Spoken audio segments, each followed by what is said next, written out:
इस सृष्टि में अत्यंत शक्तिशाली पुरातन अगर कोई महावाक्य है तो वह हर हर महादेव है। चाहे कोई वैष्णव हो, शाक्त हो, सौर हो, गणपत्य हो, किसी भी देवता को मानने वाला हो, लेकिन हर हर महादेव का उद्घोष तो हर कोई करता है। आखिर हर हर महादेव में ऐसा क्या है? शिव भक्तों को तो प्राणों से प्रिय है यह उद्घोष हर हर महादेव। शिव का भक्त जहां कहीं फंसता है तो वो क्या कहता है?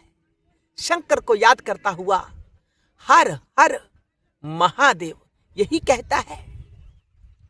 जब कोई धार्मिक आयोजन समाप्त हो रहा होता है तब क्या उद्घोष किया जाता है?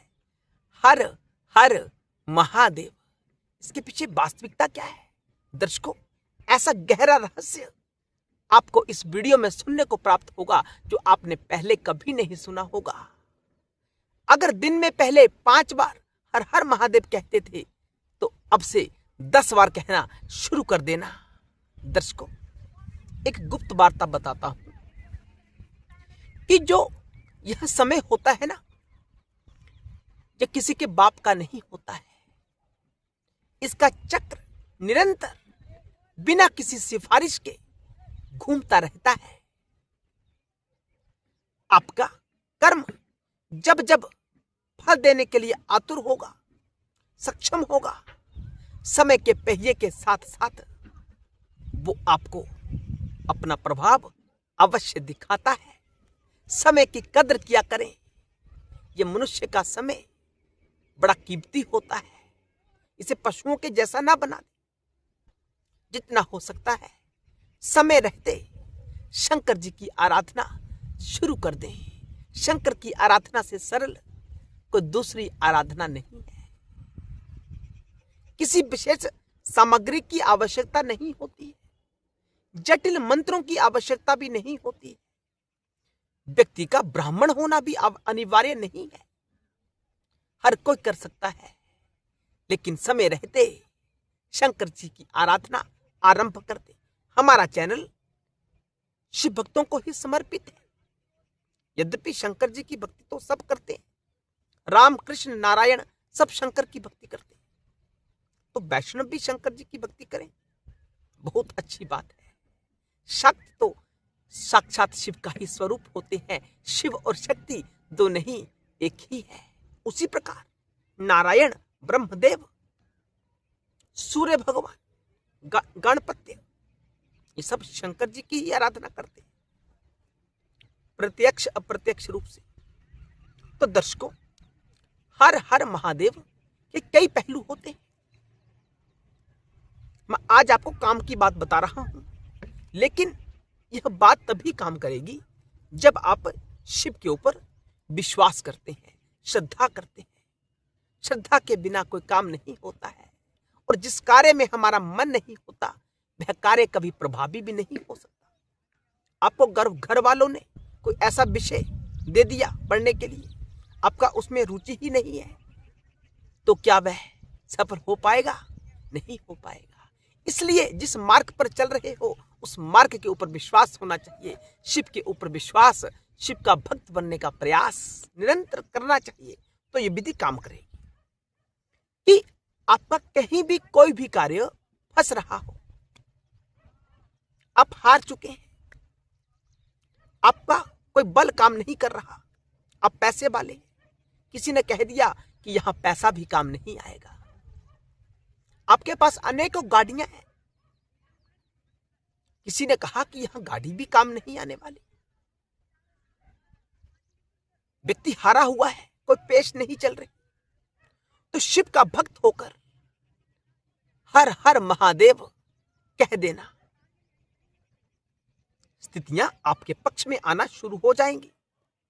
लेकिन जब शिव की भक्ति करोगे तो शिव को कोई सामान्य देवता ना समझकर सर्वस्व की सब शिव ही है। शिव के ऊपर विश्वास होना चाहिए, तो ये विधि काम करती है, अन्यथा विधि काम नहीं करेगी, क्योंकि श्रद्धा विश्वास आपका है ही नहीं। फिर चाहे हर हर महादेव कहते ही क्यों ना रहो, लेकिन जब शंकर के ऊपर पूर्ण विश्वास होता है कि मेरा तो मेरा महादेव है, मैं अपनी अर्जी शंकर के समक्ष प्रस्तुत करूंगा, वो सुनवाई करते हैं, तो हर हर महादेव कहने से आपका कार्य सफल हो जाएगा। दर्शकों, हर हर महादेव को छोड़कर इस सृष्टि में कोई दूसरा शब्द, उद्घोष, महावाक्य नहीं है जो आपके पुरातन कर्मों को नष्ट कर सकता है, भून सकता है। पुराने जन्मों की कर्मों की सफाई तो करनी है, जो पाप कर्म किए हैं। जो हर हर महादेव का उद्घोष करता है, हर 5 मिनट के बाद, आधे घंटे के बाद, यानी दिन में कई बार हर हर महादेव श्रद्धा पूर्वक शंकर जी का ध्यान एकाग्र करके, शंकर जी के ऊपर ध्यान एकाग्र करके हर हर महादेव कहता ही रहता है, बार बार कहता है, तो इससे शक्तिशाली सूत्र कर्मों को नष्ट करने के लिए कोई दूसरा नहीं हो सकता है। अंतःकरण की सफाई के लिए हमारा शिव भाव जागृत होगा ना, जब हमारा अंतःकरण साफ होगा। अंतःकरण साफ ही नहीं होता, नाम जप किस लिए करवाया जाता है? अंतःकरण की सफाई के लिए, ताकि जो पुराने जन्मों के जो हमारे कर्म है वह नष्ट हो जाए। तो हर हर महादेव का उद्घोष करने से कर्म नष्ट हो जाएंगे। दर्शकों, महादेव कोई सामान्य स्थिति नहीं है। देव यानी देने वाला। जो सामान्य देव होते हैं ना, वो भी देते हैं। आप देवताओं का यज्ञ करो, आपके उद्देश्यों की पूर्ति होगी। पुत्र प्राप्ति हेतु यज्ञ किया जाता है। किसी का विवाह नहीं हो रहा, कोई ग्रहों की स्थिति खराब है, तो यज्ञ किए जाते हैं, देवताओं को प्रसन्न किया जाता है, और देवता प्रसन्न होते हैं तो आपको आपके मन का फल आपको प्रदान करते हैं। वो देवता स्वयं कुछ नहीं कर सकते। जो वो कहां से प्राप्त करते हैं सब कुछ? सामर्थ्य कहां से प्राप्त करते हैं कि आपकी इच्छाओं की पूर्ति कर रहे हैं? महादेव से प्राप्त करते हैं। और महादेव को महादेव इसलिए कहा जाता है कि महादेव को प्राप्त करने के लिए किसी अन्य साधन की आवश्यकता नहीं होती। महादेव सामर्थ्य है, वो कुछ भी कर सकते हैं। उन्हें कहीं से लाने की आवश्यकता नहीं है आपको देने के लिए। उनके पास सब कुछ है। यूं कहें कि वही सब कुछ है। महादेव कुछ देंगे ये दूसरी बात हो गई। महादेव ही सब कुछ है। जो आप प्राप्त करने की चेष्टा कर रहे हो वह भी महादेव ही है। आपके दुखों को तो हर कोई हर सकता है, लेकिन जिस प्रकार महादेव आपके दुखों को हर सकते हैं, दूसरा कोई नहीं हर सकता। हर हर यानी हरो हरो, हरण कर लो। महादेव महादेव प्रार्थना कर रहे हैं। जब हम थक जाते हैं, हार जाते हैं, तो यह उद्घोष महाकार्य करता है। दर्शकों, हर हर महादेव वेदांत के उच्च महावाक्य का भी काम करता है कि हम कहते हैं कि हर कोई शिव है। ये सारा जगत शिवमय है, शिव का ही स्वरूप है। यूं कहें कि शिव ही है। तो यहां भी यही कहा जा रहा है, हर यानी प्रत्येक, हर हर महादेव। हर कोई क्या है? महादेव। हर हर महादेव को ऐसे समझे तो भी अच्छा रहेगा।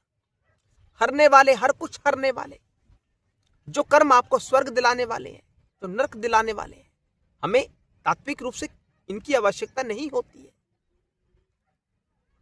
जो स्वर्ग के कर्म होते हैं, स्वर्ग दिलाने वाले, उनकी भी कोई आवश्यकता नहीं है। ये मुक्ति में बाधा है। तो शंकर तो आपको उस स्थिति तक लेकर जाएंगे जो अंतिम स्थिति होती है। वहां स्वर्ग भी फीका है, नरक की तो बात ही क्या है। नरक तो दुखदाई है। शंकर जी आपको हमेशा हमेशा के लिए नरक से बाहर निकालेंगे। तो हर हर महादेव अत्यंत शक्तिशाली है, मनोकामनाओं को पूर्ण करने वाला है। हर हर महादेव जो उद्देश्य करके आप जाप करोगे, बार बार कहोगे हर हर महादेव, समर्पण भाव के साथ हर हर महादेव करते समय ऐसे बाजू ऊपर को उठाई जाती है ना, समर्पण भाव के साथ कि शंकर हम तो हारे हुए हैं, हारे का सहारा शंकर हमारा। हर हर महादेव।